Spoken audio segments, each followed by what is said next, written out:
안녕하세요. 신영철입니다. 그동안 스트레스와 여러 가지 정신적인 질병들에 대해서 이야기를 나누었습니다. 오늘은 이제 마지막 시간입니다. 행복에 대해서 여러분과 이야기를 나누어 볼까 합니다. 저는 철학자도 아니고 또 행복에 대해서 이야기할 수 있을 만큼 그런 깊이 있는 사람이 아닙니다. 그저 평범한 정신과 의사로서 제가 생각하는 나름의 행복에 대해서 이야기를 나누어 볼까 합니다. OECD 국가 아시죠? 청소년들을 대상으로 매년 행복 지수를 조사합니다. 대한민국의 아이들이 23위를 차지했답니다. 몇 개국 조사했답니까? 네, 맞습니다. 23개국을 조사했답니다. 정말 기가 찰 노릇입니다. 더 놀랍고 안타까운 것은 6년 연속 꼴찌를 했답니다.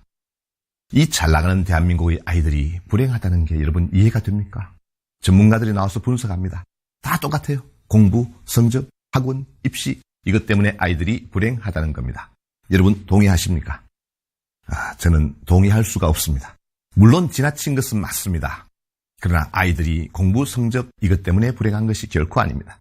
바로 우리들, 여기 있는 어른들 때문입니다. 열심히 공부해서 누구처럼 살아야 돼요? 우리처럼 살아야 됩니다. 어른들 보니까 하나도 안 행복해 보이는데 우리가 아이들에게 공부해라 왜 그래요? 행복해라 이 이야기입니다. 나는 불행해.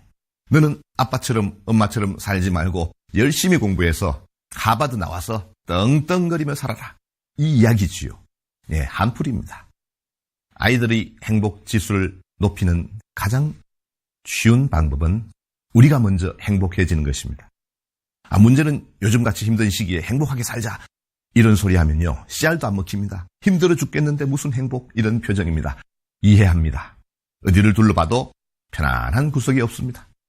그런데 늘 기쁨으로 충만하고 아무런 근심도 걱정도 없는 상태. 이걸 행복이라고 믿으면 우린 죽을 때까지 이런 표정으로 살아야 됩니다.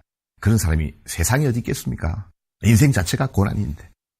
그런데 그 힘든 인생 가운데 아주 작은 행복이 숨어 있다는 걸 우리는 모릅니다. 이게 되면요. 웬만한 스트레스는 다 이길 수 있습니다. 내가 편안하고 자신감이 있고 내가 참 가치 있는 사람이야. 내가 가진 게 많고 참 복받은 사람이야. 내가 행복한 사람이야. 이런 생각을 하고 사는 사람들이 월등히 스트레스를 적게 받습니다. 내가 행복해지면 스트레스가 적다는 뜻입니다. 그래서 제가 여기서 질문을 하나 드립니다. 40대의 행복 지수가 높을까요? 아니면 70대의 행복 지수가 높을까요? 70대요? 참 현실이 힘든가 봅니다. 아니 어떻게 70대가 더 높을 수가 있습니까? 무릎팍도 고장나고 고혈압에 당뇨에다가 골골할지도 모르는데 70대가 더 행복해질 것 같아요? 말도 안 되는 소리죠. 그러나 놀랍게도 이 두 집단의 행복지수가 차이가 없다는 보고가 있습니다. 아니 어떻게 그럴 수가 있느냐? 70이 되면 40대와 같은 그런 큰 행복은 사라집니다. 집 샀어요. 승진했어요. 계약 큰 거 한 건 했어요. 이런 큰 행복은 대부분 기대하기가 어렵습니다. 그러나 놀랍게도 작은 일상을 행복으로 바꾸는 능력이 생깁니다. 이렇게만 될 수 있으면 나이가 들어도 결코 행복지수가 줄어들지 않는다는 것입니다. 저희 집은 이제 아버지가 돌아가시고 어머니가 홀로 계세요.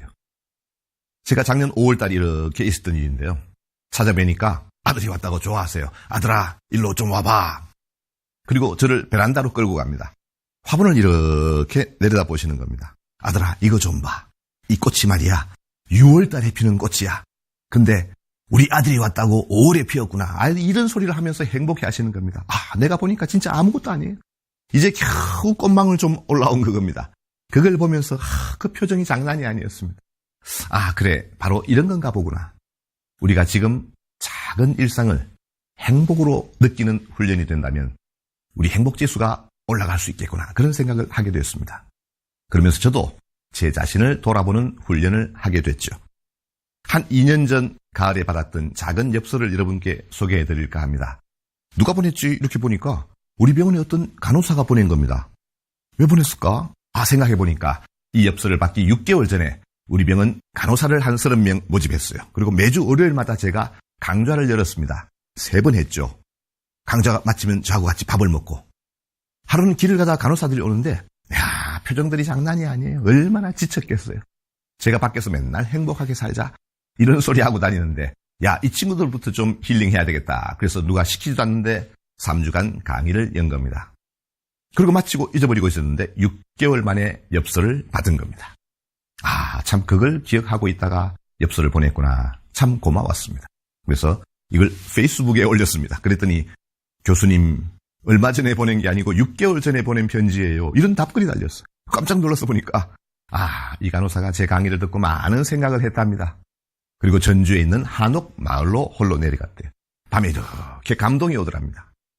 그래서 감사의 편지를 썼는데 6개월 만에 도착하는 천천히 가는 편지라는 것이었습니다. 참 사소할 수 있는 그 엽서 한 통이 저를 행복하게 만들었지요. 감동이었습니다. 제가 많은 것을 베푼다고 생각했는데 더 많은 보상을 받은 겁니다. 저는 강연을 하면서 가끔 묻습니다. 자녀들에게 뭘 물려줄 거요? 돈 많이 벌었어요?